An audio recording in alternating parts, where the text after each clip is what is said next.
C'est tous les jours de manche.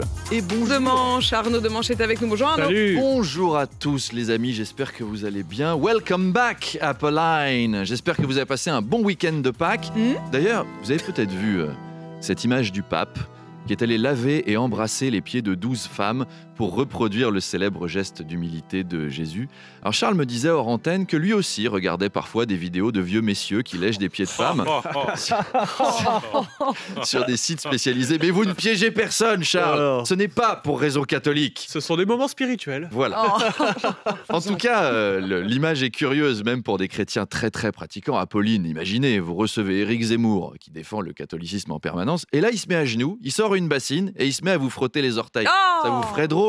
Philippe de Villiers en face à face. Madame de Malherbe, avant de répondre à vos questions, laissez-moi vous lécher les pieds. Ça ferait bizarre. Ce serait bon pour l'audience. Notez, on ferait des chiffres, mais ça ferait bizarre. Allez, assez parlé de spiritualité, justement. On passe à l'actu. Le gouvernement cherche toujours des sous pour continuer à financer notre modèle social. Bruno Le Maire hésite.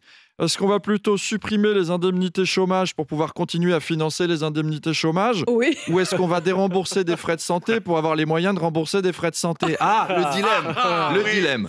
C'est dur. Alors moi, j'ai une piste de financement à laquelle personne n'a pensé. Ouais. Je ne sais pas si vous avez vu, mais Balenciaga sortirait un nouveau bracelet. Guillemette doit savoir, c'est un peu Anna Wintour maison, très fashion. Et ce bracelet, c'est pas n'importe quoi, c'est un rouleau de scotch. C'est un gros rouleau de scotch qu'on le voit là. Met effectivement déjà en bracelet quand on a besoin de les garder sous la main pour faire des cartons. 950 balles. Oui. Ça va. Voilà. Mais on peut faire des cartons avec ou pas ? On peut, oui, ça s'utilise. On peut même les utiliser pour faire des cartons. C'est double usage. Et ben moi, je pense que les gens qui se payent un rouleau de scotch à 950 balles, on peut les taxer à 90%. Ceux-là, ils ont trop d'argent, ils savent plus quoi en foutre, ils sont un peu cons, on peut les tondre. La prochaine Fashion Week, il faut que Macron l'organise chez Brico Dépôt. On vend des tuyaux d'arrosage pour faire des ceintures, des cadenas pour fermer les vestes, et tous ceux qui achètent, ils reçoivent triple dose d'impôts. Je peux remplacer Manu pour la rubrique éco. Je suis paré. La Pologne, Arnaud, annonce l'envoi de soldats pour aider à la sécurisation des Jeux Olympiques à Paris.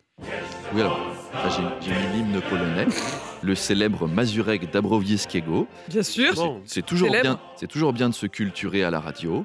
Donc voilà, avant, les Polonais, ils nous envoyaient leurs plombiers, maintenant c'est leurs militaires. Mais c'était pas censé être le contraire. C'était pas nous qui devions envoyer des militaires vers l'Est. Macron, il doit être à deux doigts d'appeler Zelensky. Allô, Volodymyr, est-ce que tu pourrais nous envoyer des militaires pour sécuriser les épreuves de badminton de cet été, s'il te plaît ?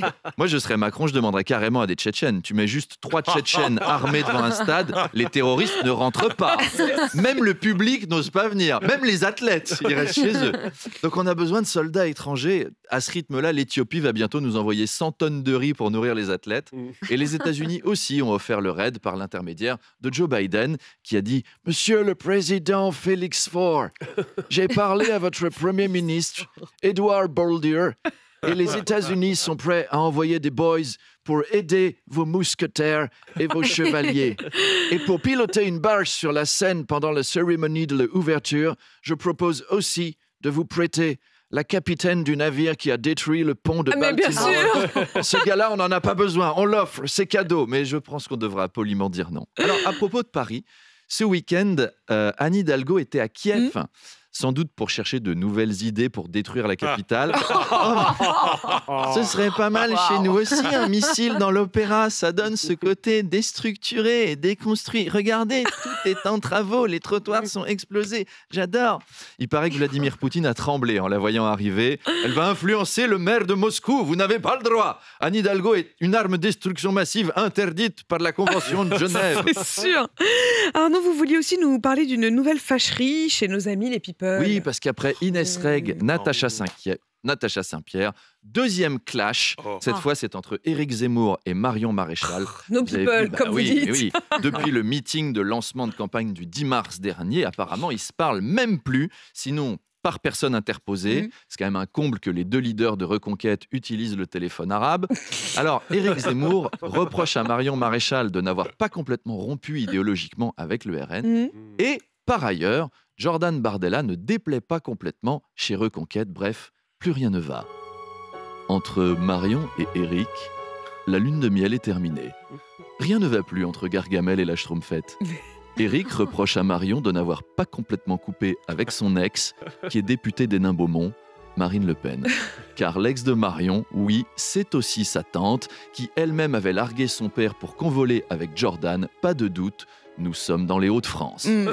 Marion, avoue, toi aussi tu ressens quelque chose pour Jordan. Mais pourquoi? Qu'est-ce qu'il a de plus que moi? Il dit qu'il n'aime pas les Arabes? Moi aussi. Il dit qu'il veut le droit du sol? Moi aussi. Il est beau et jeune? Moi aussi. Il a des pectoraux d'acier? Moi aussi. Et hier, on m'a même dit que j'avais même des biceps en papier d'aluminium. Alors quoi? Qu'est-ce qu'il y a? Toi, tu vas te vautrer, quoi. C'est-à-dire que t'organises pas des campagnes politiques, Eric, t'organises des 11 septembre, 2 tours, un crash. Alors si c'est pour faire du travail d'arabe, la branlée que vont prendre Marion et Eric aux Européennes aura-t-elle raison de leur union? Eh bien, vous le saurez dans le prochain épisode des Feux de Zemmour. Ah, sortez la série en DVD, je vous en prie. Allez, à demain. Arnaud, mon invité ce matin, c'est la ministre de l'Éducation, Nicole Belloubet. Et oui, ce matin, Nicole Belloubet, qu'on peut applaudir puisqu'elle progresse au classement général. Elle est restée 1 mois et 1 jour en poste, 3 jours de plus qu'Amélie Oudéa-Castéra. Pas mal. C'est déjà une victoire. Après Oudéa-Castéra, son entretien d'embauche a été sérieux à Nicole Belloubet. Nicole Belloubet, vos enfants sont-ils scolarisés dans le privé? Ils ont 45 ans alors. Oui, mais s'ils avaient beaucoup redoublé et qu'ils étaient encore à l'école, est-ce qu'ils seraient dans le privé? Nicole Belloubet qui a annoncé la création d'une force mobile scolaire qui interviendra dans les établissements en moins de 48 heures en cas de crise majeure. C'est l'unité d'élite, c'est les Avengers de l'éducation avec Academian Rector qui peut faire rentrer 42 élèves sur 15 tables, Biologie Boy, Géoman, Grand-mère Grammaire, Capitaine Latin qui peut endormir un élève en 30 secondes et Wonder Infirmière scolaire qui peut tout soigner avec un sucre et du Doliprane. Bon, on reste en France, donc en fait ça va être Madame Belloubet. Il y a du grabuge au collège Inès Reg de Tougrasse-les-Deux-Glaviaux dans le Morvan. Très bien, je vais envoyer notre meilleur agent. Allô Gérard Klein, on a un code 43. Mettez votre veste kaki en velours côtelé et filez. Comment ça va marcher tout ça? Eh bien Nicole Belloubet nous le dira à 8h30. Les réponses très attendues de la ministre de l'Éducation, ça se passe donc à 8h30. On vous retrouve d'ici là? Avec plaisir. Rendez-vous à 8h20 avec notre Arnaud de Manche Nationale, 7h29.